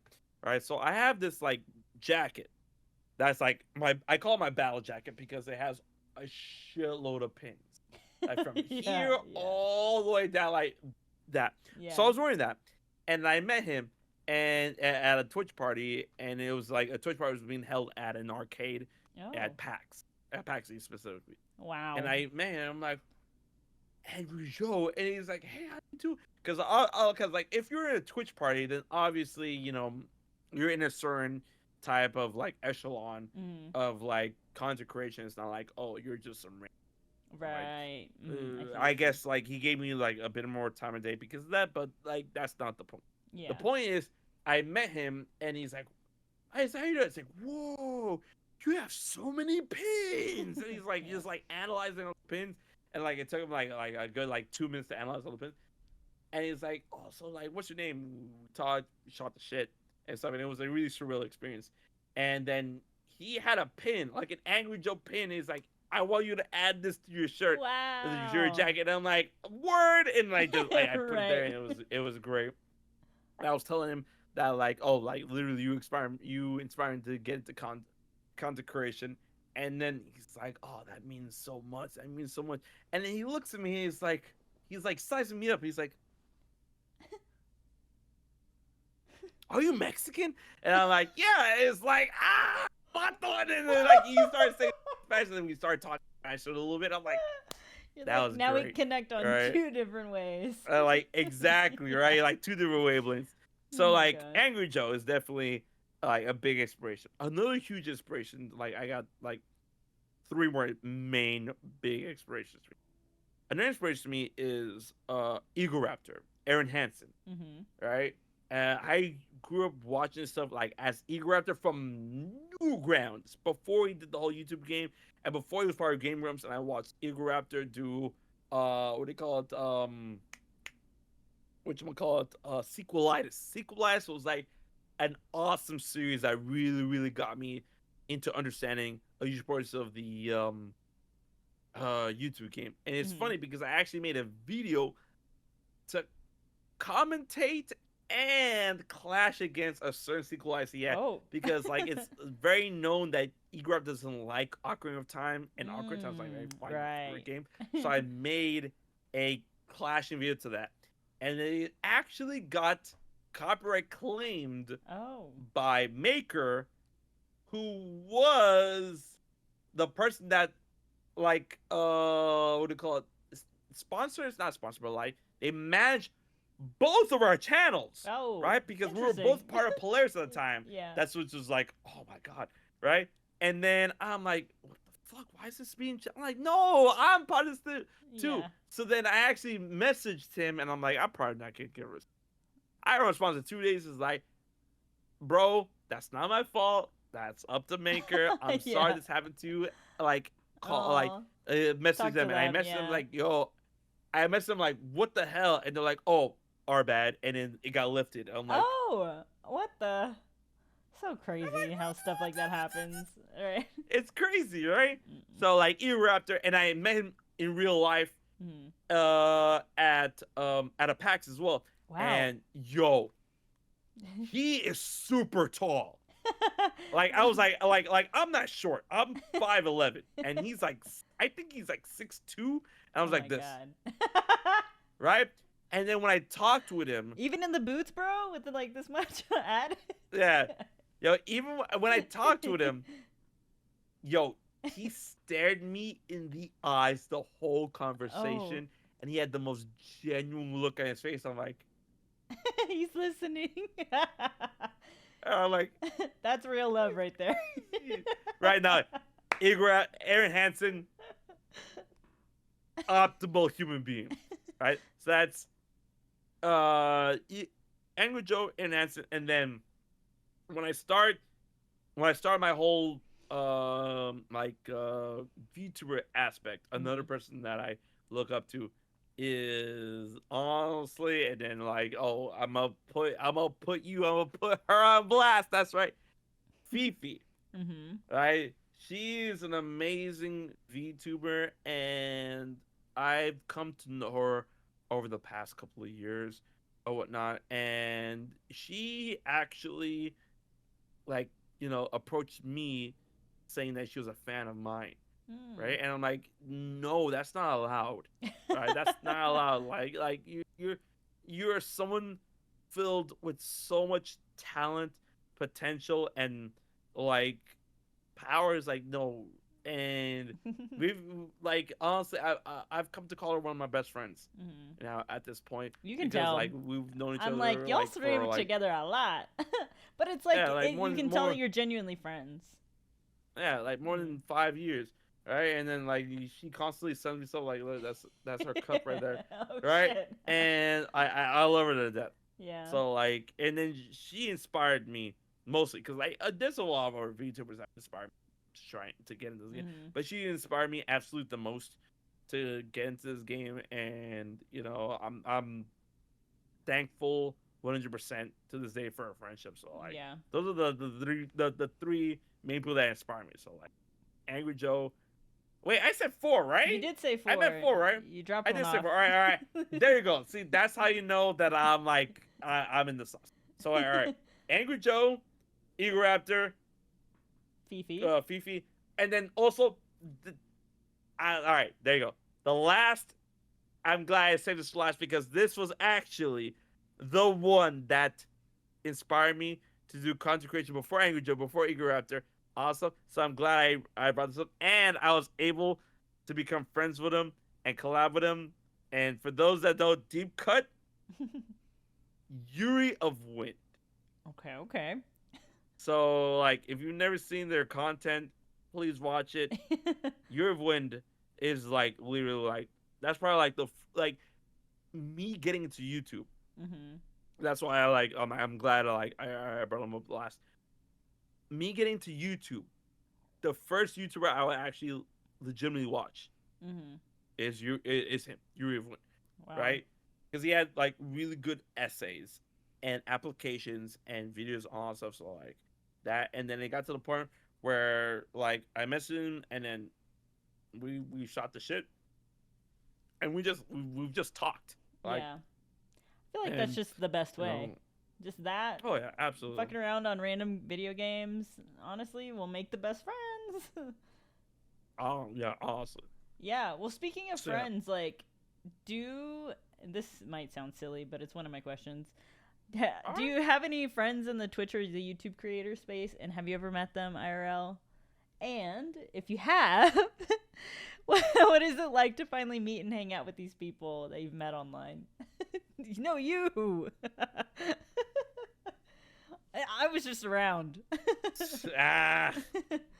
So yeah, obviously, yeah, I do have friends within the space Mm-hmm. and whatnot in terms of like content creation, YouTube, all that stuff or whatnot. Especially when it comes to either colleague content creators or Mm-hmm. mods or people that have just like known me adjacently or whatnot. Absolutely. So all the key keepers, obviously, Right. I've met all of them.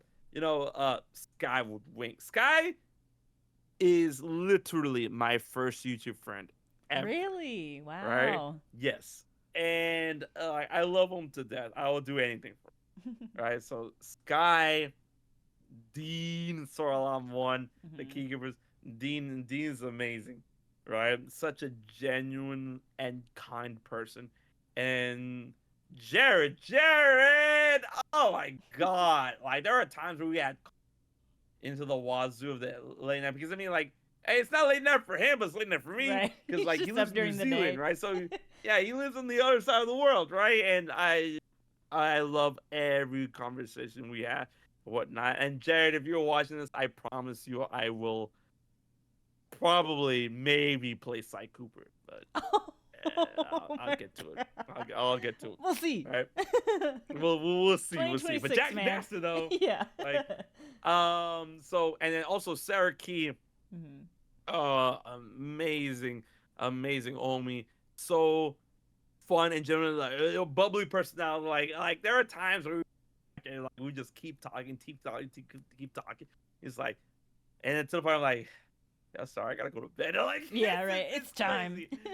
Right, it's time. But she is amazing, and those are the key keepers, right? And I made some of YouTube. Those are from the Kingdom Hearts echelon, but like, there's Mhm. other people within like the Kingdom Hearts faction that like I've made friends with. Like obviously you, Limit Form. Mhm. You know, there are so many people like within the Sonic Kingdom Hearts fans.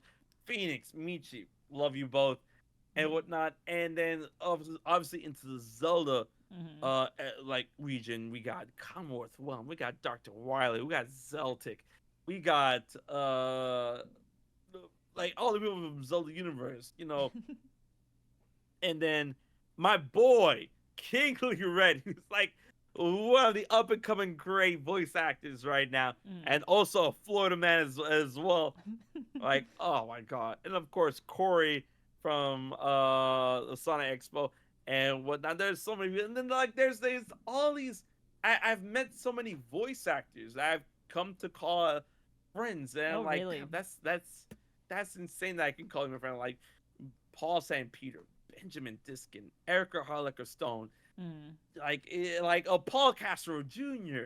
Right? It's crazy. Like Zeno Robinson. I just met Child's him Game, this dude. past I'm weekend. right. Like Yeah. Child's Game. I'm looking at you. Kingdom Hearts 3 is better than Kingdom Hearts 2. It's better with Remind. No. Kingdom Hearts 3 base. Yeah. Yeah, Kingdom Hearts 3 vanilla is better than Kingdom Hearts 2 vanilla. Yo, Zeno, fight me. So like it's crazy. And then Yeah. you know, other people like that are not within Zelda or Kingdom Hearts, Right. such as Alejandro Saab, you know, I met him too this past Sino. weekend. Oh, Crazy. amazing, and all my VTuber homies, you know, Apollo, Vixoria, Angel Steps, Nanami, AI Nanami, and whatnot. Like there are so many. Bambi, Glossy, Goblin Fia, he's, Pixel Mew. he's just reading off his DMs now. I bet.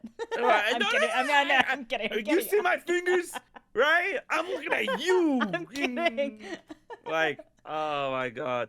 And of course, like mods, my boy Julian Morrow has helped me so much Mhm. in terms of putting together wild modular games, cellular modular, interactive modular, you Mhm. know.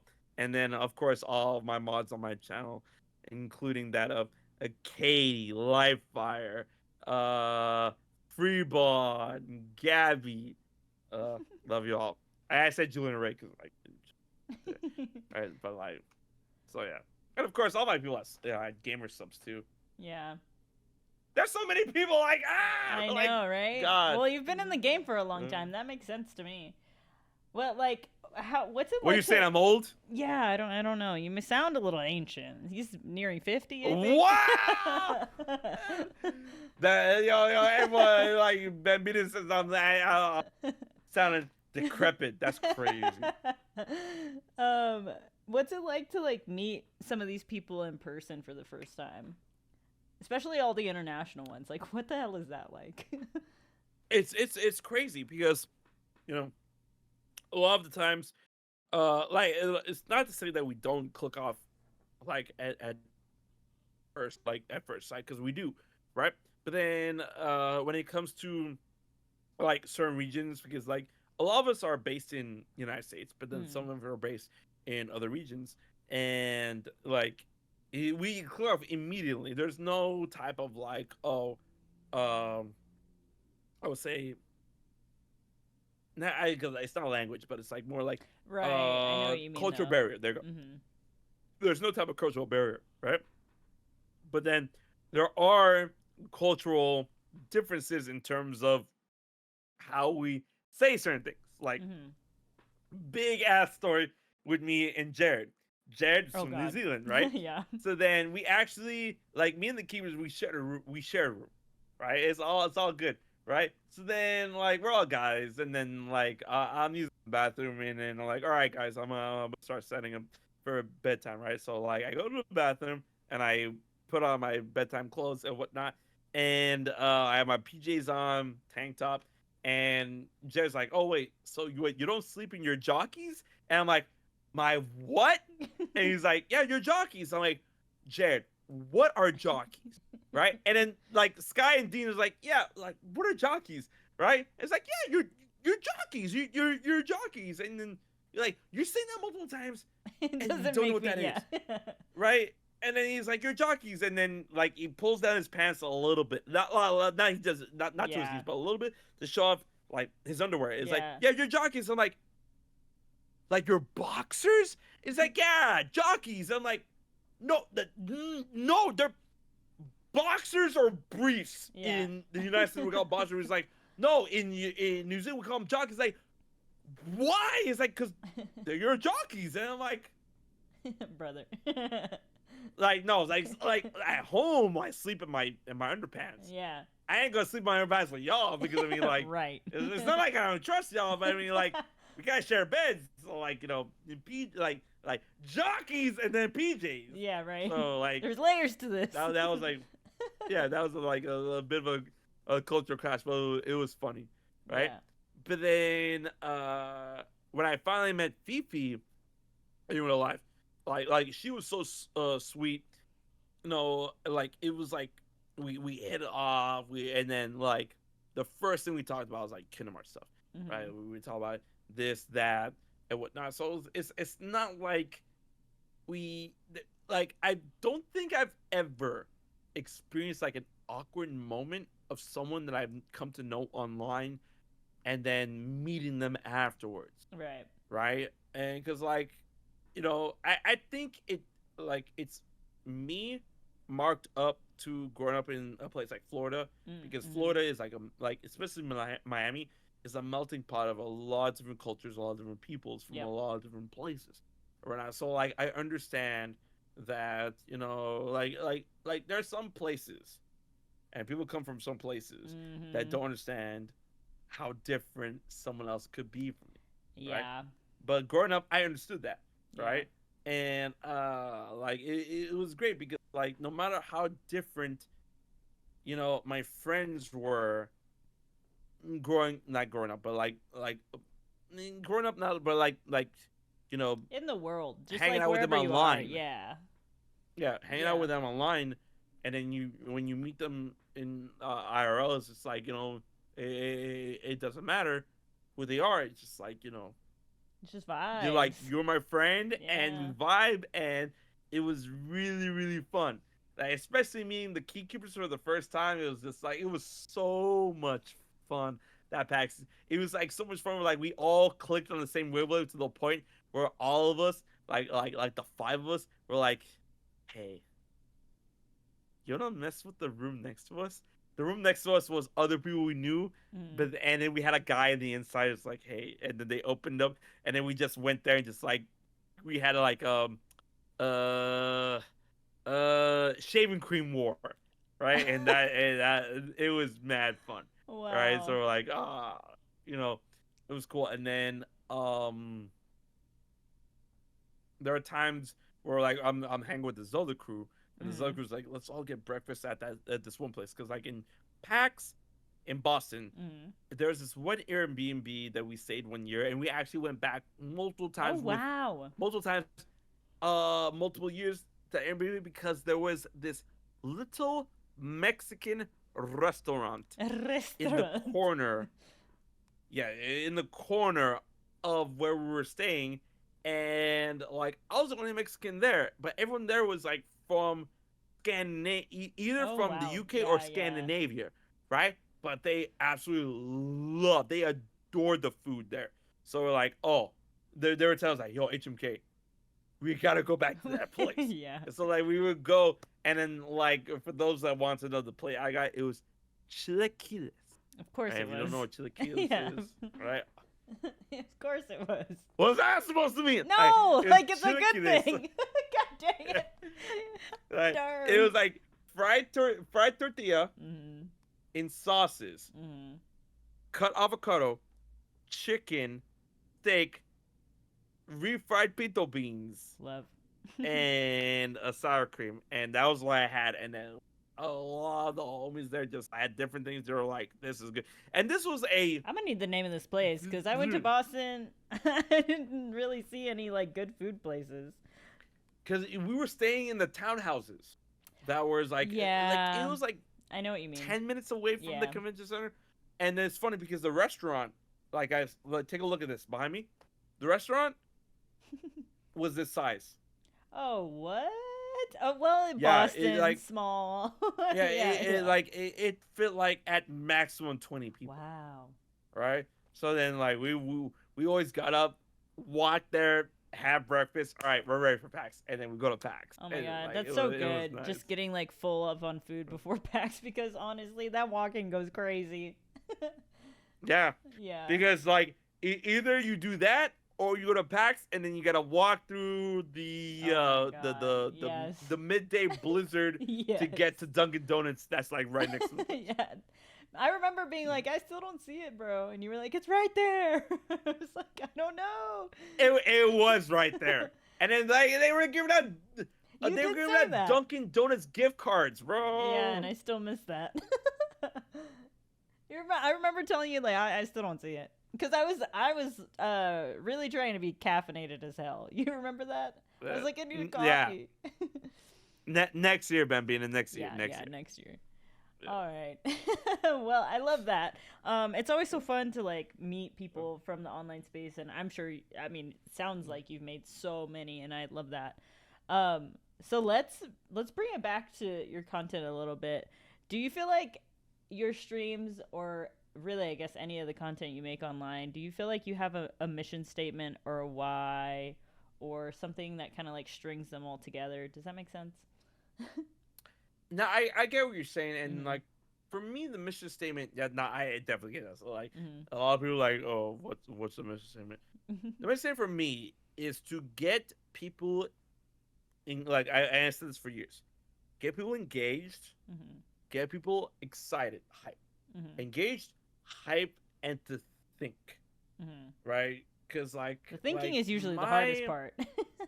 I know, like the main thing that I don't want people to like, like, oh damn, it's like I don't want people to like get into the whole tune of being monotonous when it comes to gaming, right? I like what I'm aiming to do is like, all right, when it comes to the games I play, the games I stream, or the games I talk about on YouTube, it's like I want you to get excited. I Mhm. want you to get loud, and I want you guys to think outside the box. That's why I love doing theories so much. Like I want y'all to think about what this particular statement or this particular game or this particular character could mean for the past or the future of what you're trying to apply it to.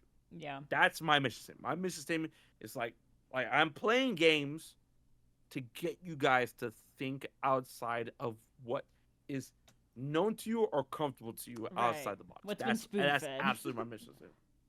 Because sometimes like the games So- and things do just like give it to you so clear as day, but then there's stuff in there you gotta mine. I'm not great at that, but that's why I watch y'all's videos. and that's what I love, because I mean, there's like in this day and age, there's like people are getting too comfortable with the idea of people like of games, games and game narrative being spoon fed Yeah. to people. Where it's like, oh man, this like just an example that has no type of like real equation to it, but just variables. All right. Oh, this game presents this character, and this character is like, oh, this means that, and then there's people like, does it really mean that? How do we know that means that? Right? And then people are like, the game said it, and then they have to like, no, I'm gonna wait for the developer or the writer or the director to say it. And I'm like, Brother. mm. So that's what I'm trying to do. Yeah. What I'm trying to do is to get people to like listen, play the game, absorb the game, consume the game, and understand it. And if you have trouble, I'll help. Mm. But then when people are like, there's people that are to give you like to give anyone watching like a bigger, broader spectrum to that. It's like Roxas in Kingdom Hearts 2. Roxas, his hair is blonde. Is it though? Did the Morris say his hair is blonde? Like, look Brother. at it. And then people are like, oh, that's reductive. I'm like, is it though? Because there's so many people within Kingdom Hearts and other games that are like, oh, until I get a word, and I'm like, Right. okay, man, all right, okay. Also, what makes people think like they are entitled to that? You know what I mean? Like, oh, I need Exactly, XYZ people. Yeah. exactly. What is that about? Right? What is Like the people are like, entitlement? oh, Let's break down I that like, down. I need I the need Ultimania it. to put out the fact that this Right. heart is literally 2.5 diameters in width. No, really. Ah, Yeah, cre- so that's my mission statement. well, if that's your mission statement, then what is the best and worst things about being online, in your opinion? The best things of being online is being able to connect with people on a scale that you wouldn't be able to in real life, right? Yeah. Like I'm able to connect and befriend and share my love for a specific type of game, series, or console or whatever to a person that like I live in Miami, I connect with someone in California, I could connect with someone in Dubai, I could connect with someone in Tokyo, I can connect with someone in New Zealand, I can connect with someone in Australia, I can connect with someone in Germany, and all everything I just said, I literally have examples for that in my community in my streams, right? And that's the beautiful thing. That is the best thing that I'm able to connect, befriend, and entertain people Yeah. on that measure, right? And it feels so good. There's so many people in this day and age in content creation and on social media that like they take that aspect for granted. Right. They're like, that one Dexter meme was like, it's been 5 minutes. Why am I not famous now? I'm like, no, for real. They give it a whole 2 right, seconds. like, exactly. Like, pipe down. Right, so okay. yeah, exactly. That's my Put in your favorite time. thing is like, and then being able to do all that, and then when the time is right, meet up at conventions, meet up at events, and I'm like, oh snap, like meeting a bunch of people up, like you at PAX East, meeting people up at E3, and then even meeting up people in Japan. The last time I was in Japan, I met 2 fans, right? And both times I met them, where like it was one fan and the second fan, I could not fathom the idea that I had people in a region like Japan know who I am. Right. Right? It was humbling. It was insanely humbling, right? And they both described me because I had some like it's like and the luckiest part. I had someone that was able was able to translate for me, and then they both said that they thought of me as a superstar, and I'm like, no, stop, don't. Like no, I am not that. Yeah. Right. And so it was mad humbling, right? That is the best part. The worst part of content creation, like I think, obviously, is like the onslaught of comments, right? In which like comments on Twitter, social media, comments on YouTube, comments on Twitch, because I've had so many people on YouTube, so like they comment on like stupid menial things like, oh, your hair color, you must be this derogatory term. Wow. Oh damn, your skin color is darker than white people. You must be this term. Wow. So like that it really sucked. But I mean, like in YouTube comments, like it was easy. I mean, like I like every now and again I like every day I check on them and I see it and I'm like, okay, either I have some sort of witty comment because like they make it too easy, and then Do you I comment respond to back some the only the easiest ones them? because Okay. like, but then some of them that are just straight up like vile, and I'm Yeah. So you read them all like then, huh? like yeah, That can't be and great if I for like your mental health, you know? it Right. sucks, and then like the worst ones like, oh, I read this, if I respond to this, then they're gonna say just something even More viler, shit. so Right. like and Yeah. delete that. And then on social media, it's like they say something, and I'm like, okay, if this is easy, if this is mad easy, I can create content. Right. Because if I make fun of them on social media, then I get more engagement, I get more followers. I'm like, win for me, loss Mm, for them. But they're all like, hey man, you're stupid, and I'm like, thanks. Sick. yeah, right. But then on Twitch, it sucks more because on Twitch, it's all real time, right? And Right. there are times I hate where that. people like target me, for like, and there's the main three things they target me. They target me Mm. for my hair color. They're like, oh, and it's all the same type of weirdos, right? They target me for my hair color. They target me for my sometimes when I paint my nails, and they target me for like, you know, my view on what should be the view of the world Mm. in terms of like, hey, listen, people of the LGBTQ, they're people too, right? Yeah. And then they're like, no, man, you believe in that stuff, and then like, and then they say some really violent, Yeah. and I'm like, no, fuck you, like, I'm sorry, No, actually. No, right? actually, fuck them. Yeah, like, no, actually, right? So I'm like, fuck off, and then ban on site, Right. and then and there are a lot of times where I ban on site, and then they get really, really, Right. really angry, I and know. then they persist for They like literally almost have a nothing month. else to do. Like, Exactly, they persist for almost a month making fake accounts, but literally. thankfully, Twitch has a system where like, oh, if it recognizes the IP address, Mm. like, like if they create a new account and they try to say something, they get automatically blocked. But I see it, and I'm like, There they go again. and then Running the and block. it's funny because a lot of time, and then the funniest thing that makes it worthwhile is that a lot of times when that happens, and they realize that their messages aren't going through, they start squirming, right? And they start squirming in the chat that I say. I'm like, I can see it. and they're like, Yeah. why isn't my message going through? And I'm Right. like, It's- yeah. so like, It's crazy. it's a give and take, but it like, you know, it ain't well for mental health, but I mean, like, Right. I've seen a lot. So. Well, you grandpa of the internet.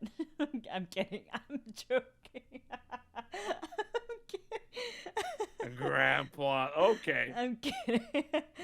Um, Uh, so to bring it back, I've actually asked that question to a handful of people, and it's always kind of the same thing of like the best thing is the people, the worst thing is also the people. So it's like yeah, it's kind of crazy how that works. But yeah, like especially at the exposure I think that you're at, it's just like it can get insane, you know.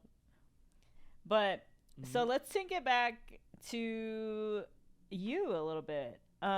What would you say is your biggest self critique, whether that's content creation or IRL?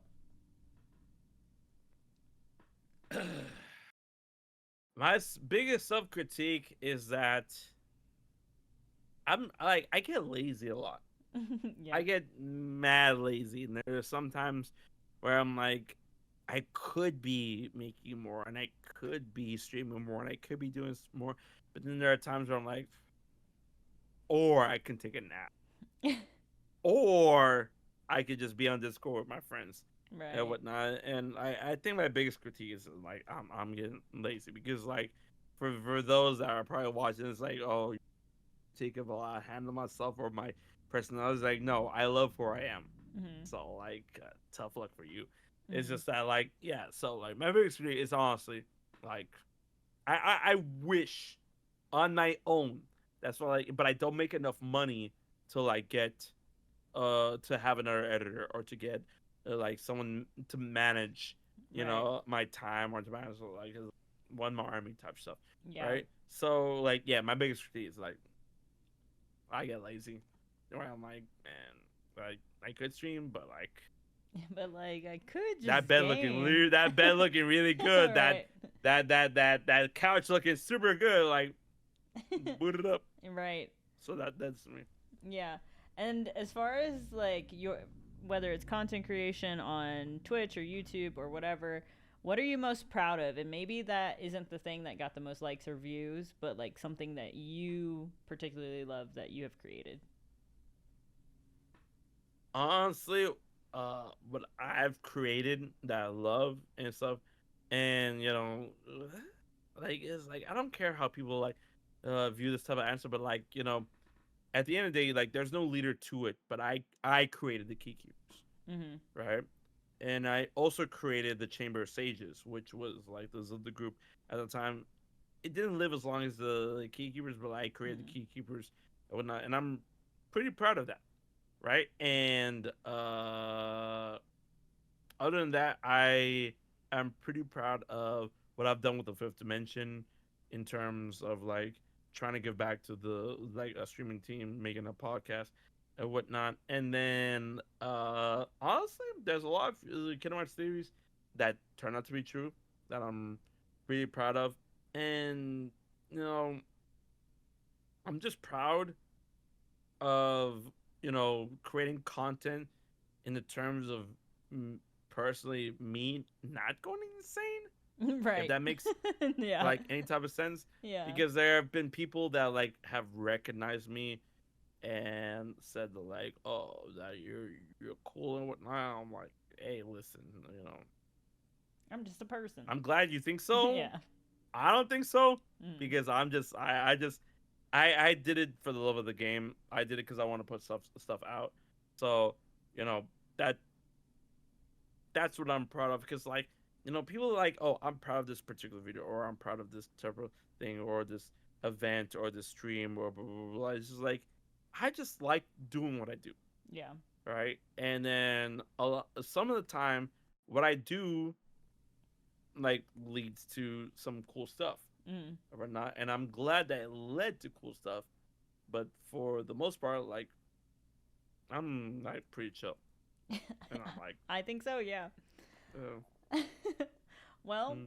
I love that answer.